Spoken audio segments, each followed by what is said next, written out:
Lechaim, ce soir Koach Nissan. Beaucoup d'entre nous ont entendu la sikha que le Rabbi a prononcée ce soir-là. Asu kama shebechol techem, faites le maximum pour amener Mashiach. Certains ont eu la chance de l'entendre directement, d'autres à travers un enregistrement ou l'étude d'une sikha.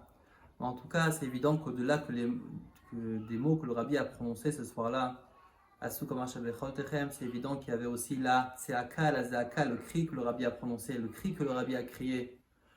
Le Rabbi ne recherchait pas simplement des actions, mais aussi des chassidim que vraiment be'emet et nogea, que réellement ça touche et ont besoin, une soif comme Mashiach arrive.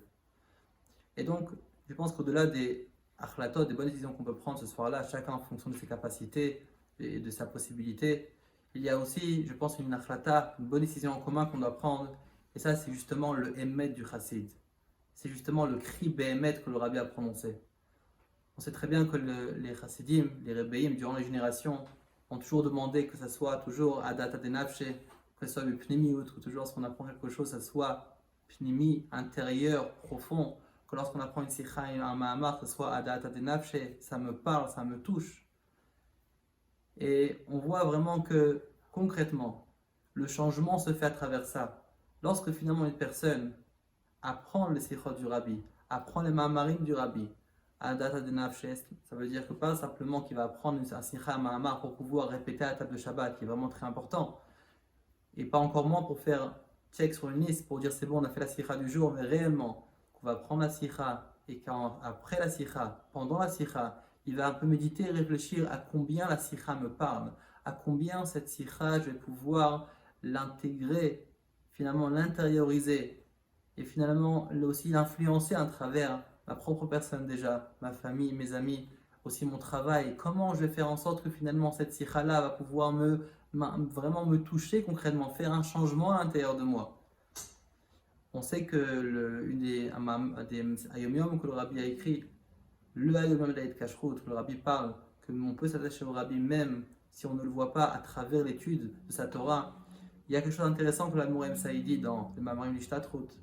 L'Admoraim Saïdi à ce même sujet, que l'étude de la Torah, évidemment, l'étude de la Torah du Rabbi, en apprenant la Torah du Rabbi, on s'attache au Rabbi. Mais il y a aussi on apprend à apprendre en étant ne'enem Torato, ou mitrazek, ça veut dire profiter de la Torah du Rabbi et se renforcer avec la Torah du Rabbi. Encore une fois, le même message. Lorsqu'un juif, finalement, lorsqu'un chassid étudie la Torah du Rabbi, finalement l'étudier, pas simplement l'étude de manière intellectuelle, mais justement rechercher à combien l'étude me renforce, à combien l'étude me fait renforcer, me parle, me touche. Et ça fait en sorte que finalement on accomplit, finalement je pense, c'est le cas du Rabbi, que quoi que le chassid soit behemet. Ça veut dire que lorsqu'ensuite on apprend rien de Mashiach, c'est pas quelque chose qu'on attend, qu'on essaye d'attendre, mais c'est quelque chose qui nous touche, qui nous parle, qu'on en a besoin, que finalement on a soif que Mashiach arrive. Le Rabbi Rachab une fois a dit qu'il recherche toujours la pnémiout. Il est attaché à la pnémiout. Il n'imite pas elle uniquement de la pnémiout, de ce qui est profond et intérieur. Mais il a dit pas parce que je ne crois pas. Et j'ai toujours recherché la pnémiout, j'ai toujours recherché ce qui est intérieur, la profondeur. Et pas parce que je ne croyais pas. Ça veut dire, il n'a pas tout remis en question. Mais non, mais il a fait une recherche. Pourquoi? Pour que ça soit du pnémiout. Ça veut dire rechercher, vraiment s'intéresser, s'approfondir à combien la chose me parle, à combien la chose vraiment peut m'apporter quelque chose.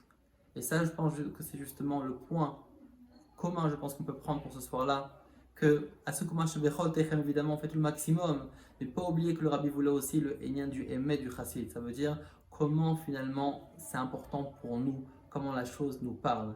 Et ça, c'est lorsque finalement on va prendre la Torah du Rabbi, les Sichot du Rabbi, à travers justement cet attachement-là, de savoir à combien le Rabbi me parle, qu'est-ce que le Rabbi veut me faire passer comme message à travers cette Sikha pour ma vie à moi personnelle. Alors les Chaim, Bezrat Hashem, on espère évidemment qu'on se retrouve très prochainement avec Mashiach, déjà d'ici ce soir, avec le Rabbi à notre tête, Teref Umiyad, les Chaim. Wie gesagt, was ich kann nicht tun, es gibt das immer jeder von euch und tut alles, was ihr kennt und setzt ein Robbling in Mashiach, denke von mir an Mama. You want Mashiach?